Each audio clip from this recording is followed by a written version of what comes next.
Hello, আসসালামু আলাইকুম রহমতুল্লাহি বারাকাতু। আমি তারেক রহমান বলতেছিলাম। আপনি কে বলছেন? হ্যালো হ্যালো, কে বলছেন আপনি? আপনাকে তো আমি চিনলাম না, নাম্বারটাও আছে না লাগতেছে।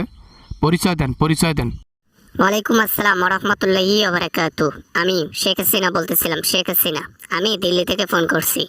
আরে আমি ক্ষমতা ছাড়তে না ছাড়তে তোমরা ক্ষমতায় গেলা, ক্ষমতা না যাইতেই সংকটে পড়লা। সমস্যা নাই, এ সংকট আর সারা জীবন থাকবে না।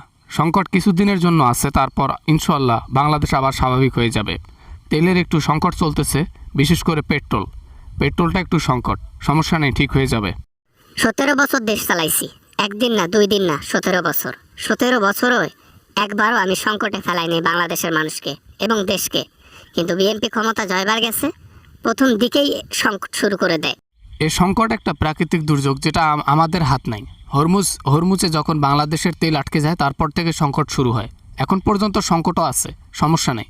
এ সংকট বেশি দিন থাকবে না। দোয়া রাখবেন সংকট যেন ভালো হয়।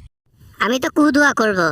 আমি দোয়া করব যে সংকট যেন সারা জীবন থাকে, এই সংকট যেন কখনো আর দূর না হয়। সারা জীবন বাংলাদেশের লোক যেন বুঝতে পারে আমি তাদের জীবনে কি ছিলাম। হ্যাঁ, তাতে লাভ কি? তাতে কি বাংলাদেশে আসিয়া আপনি দেশ চালাইতে পারবেন? বাংলাদেশের জনগণ কি এত বোকা? এত কিছু হয়ে যাওয়ার পরও আপনাকে অ্যাকসেপ্ট করবে? হ্যাঁ, একটু আপনার নাম নিচ্ছে, তার মানে এই নয় দেশে এসে রাজত্ব করতে পারবেন। আজ নয়তো কাল আমি কিন্তু রাজত্ব করবই। এ রাজত্ব শেষ হবার নয়, এ রাজত্ব সবেমাত্র শুরু হয়েছে। 17 বছর দেশ চালাইছি, আরও 50 বছর দেশ চালাবো, সেই প্ল্যান করতেছি আমি। স্বপ্ন আপনার স্বপ্নই থেকে যাবে। এই বাংলাদেশের সংকটের সময় মজা নিচ্ছেন আমাকে ফোন করে।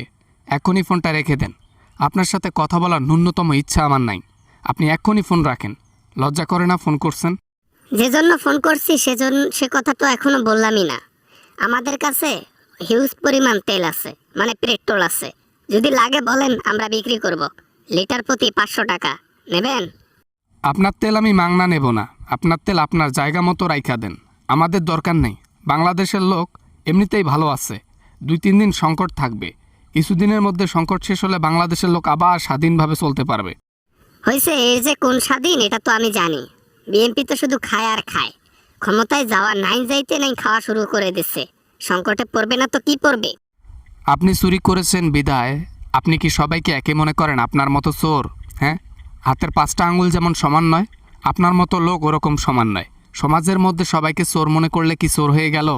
আপনার মন যা ইচ্ছা ভাবতে পারে। আমরা দেশের জন্য কি বা কী করতেছি সেটা আমরা জানি, আর উপরওয়ালা জানে। আর আপনি কি করে গেছেন দেশের জন্য সেটাও পাবলিক ভালো করে জানে। তাই আলগা পিরিত বাদ দেন, ফোন রাখেন। Good bye.